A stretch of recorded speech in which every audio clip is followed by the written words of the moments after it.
acara ini. Setiap acara reuni 212 yang pernah kita lakukan, kita wajib menjaga ciri khas dari 212 itu. Apa ciri khasnya? Persaudaraan, persatuan, keamanan, kedamaian, ketertiban, kebersihan, akhlakul karimah. Itu yang wajib kita pertahankan. Please, jangan anti reuni 212 daripada kalian dicap komunis oleh Novel Bamukmin. Ditulis oleh Eko Wibowo. Dude tapi bukan Herlindo. Dude 2 Desember. Bagi sebagian umat di Indonesia adalah hari yang istimewa. Bukannya untuk ikut-ikutan acara merayakan ulang tahun artis sinetron Dude Herlino tadi, tapi hari itu adalah hari yang bertanggal istimewa yang telah mendatangkan kebersamaan, sehingga patutlah rasanya selalu ingin kembali ke momen itu walaupun sekedar untuk mengenangnya. Mereka yang berkumpul waktu itu kemudian mendaku dirinya sebagai alumni.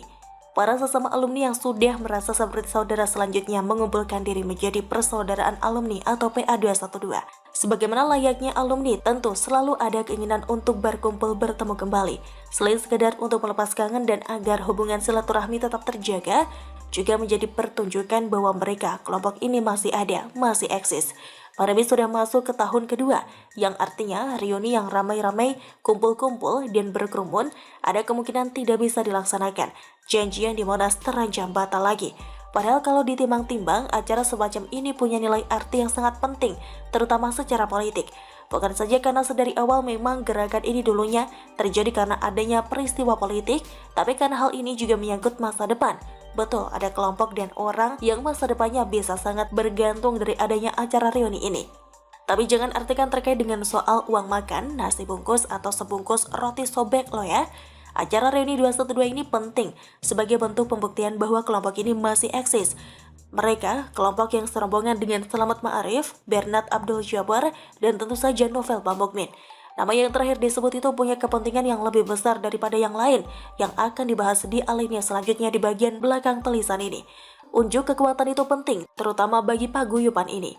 Terutama ketika sudah tidak ada isu baru yang bisa mempersatukan hati mereka.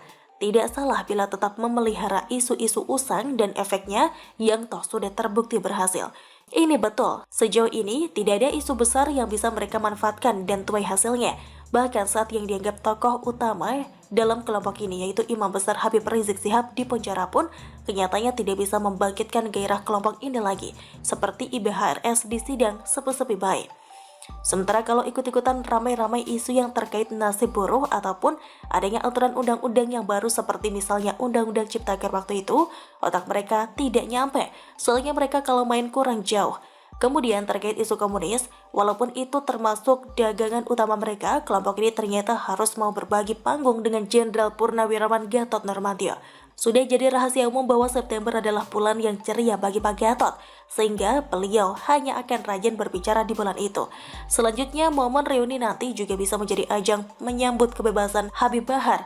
Seperti diketahui, Habib Bahar telah bebas hukuman akibat latihan silatnya waktu itu. Nah, tentunya banyak yang merindukan pidato dan teriakan-teriakan si Habib berambut panjang merah itu. Yang terakhir apa ini yang terakhir dan ini yang penting, reuni nanti bisa menjadi ajang penting terkait manuver politiknya menuju 2024 nanti. Apa itu? Ini terkait dengan kesediaan dari saudara Novel Bamukmin untuk dicalonkan sebagai calon wakil presiden guna mendampingi siapapun. Jelas ini satu hal yang penting. Begini, sebagai kelompok yang terlahir sebagai imbas dari peristiwa politik tentu akan lebih oke kalau semakin menunjukkan keterlibatannya secara langsung daripada sibuk tunggang sono tunggang sini dan sibuk mencari tunggangan lagi. Mending secara terbuka mengedepankan calon dari kalangannya sendiri. Ya tidak apa-apa kalau saat ini ternyata yang dianggap dan merasa diri sebagai sosok yang pas adalah Bung Novel Bamukmin itu. Jadi tidak ada alasan untuk menolak atau anti pada acara tersebut. Apalagi dengan dalih mengada-ngada seperti acara nanti akan didanai dari organisasi ilegal. Kelompok yang anti terhadap reuni 212 itu jelas kelompok pendukung atau memang penista agama yang dibungkus agama, padahal aslinya hanya komunisme, ujar Novel kepada JPNN Senin 22 November. Nah, gaskan Mang Novel. Bagaimana menurut Anda? Silahkan tulis pendapat Anda di kolom komentar. Jangan lupa untuk like, subscribe, dan share.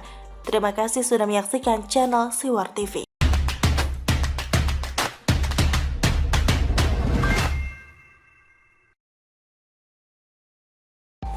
Walah Pak Wagub, APBD Jakarta 80-an triliun tapi mau bikin septic tank masih cari donatur? Ditulis oleh Widodo SP. Warga Jakarta memang harus menerima takdir yang diciptakan oleh mayoritas warganya dengan memilih gubernur dan wakil gubernur yang salah pada kontestasi Pilkada 2017 yang lalu. Kesalahan ini fatal bahkan sudah dimulai dengan cueknya mayoritas warga Jakarta saat Gubernur Ahok dinista begitu rupa hingga dibui. Juga ketika mereka diam saja dan tidak melawan cara kampanye busuk dengan politisasi ayat dan mayat demi meraih kekuasaan dengan cara yang terbilang brutal dan mencederai demokrasi dengan sangat parah. Hasilnya pun bisa ditebak, kekacauan dalam banyak hal. Karena sejak awal memang duet Anies Sandiaga tidak dipilih untuk memajukan Jakarta dan memperjuangkan nasib warganya menuju arah yang lebih baik. Tapi cuma buat mengalahkan Ahok, plus mengirimnya ke penjara lewat tragedi salah ucap di Kepulauan Seribu itu. Pun hasilnya sama ketika ada pergantian sosok wakil gubernur setelah sempat dibiarkan kosong dengan hadirnya Ahmad Riza Patria atau Ariza dari Partai Gerindra. Sejak awal melihat model atau tampilan dari Ariza ini, saya tidak yakin kehadiran Ariza akan membuat kondisi Jakarta lebih baik. Karena setidaknya kalau gubernurnya gak bisa kerja, ya wakilnya sedikit-sedikit coba mengisi kelemahan itu. Kan lumayan jadinya daripada lumayan karena dua-duanya gak bisa kerja. Cuma sayangnya harapan itu pupus dan warga Jakarta semakin manyun dibuat oleh peran Ariza yang kini mendapat peran selayaknya bumper dari Anies Baswedan untuk menahan gempuran ulang dan benturan berupa kritikan dan sindiran pedas masyarakat. Nah, yang terbaru kita mendapati ungkapan brilian dari Ariza saat mengetahui masih cukup banyak warga ibu kota Indonesia yang tidak memiliki septic tank sehingga mereka harus membuang tinja langsung ke saluran air. Lokasi yang ditawarkan pun cukup brilian. Kalau gak bisa dibilang nyeleneh, unik tapi terkesan biasa saja dan sama sekali tidak solutif.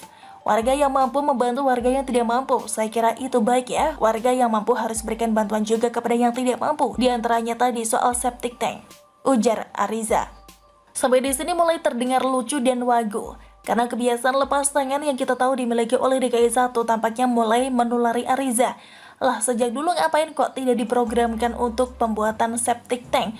Malah berfoya-foya dengan berbagai monumen, tugu hingga proyek-proyek tinggi berguna yang menghiasi Jakarta selama 4 tahun terakhir ini. Terus komentar yang berikut ini gak kalah lucunya. Nanti akan dicarikan solusinya ya. Karena itu tidak baik dan berpotensi menimbulkan penyakit. Pak Camat dan Lurah setempat akan mencarikan solusi dengan cara menghimpun dana dari donatur dari warga. Sial bener tuh para camat dan lurah yang kudu bekerja keras mencari donatur dan menghimpun dana untuk membereskan masalah septic tank di seantero Jakarta. Duit yang kabarnya mencapai 80-an triliun di APBD Jakarta buat apa Pak Ariza?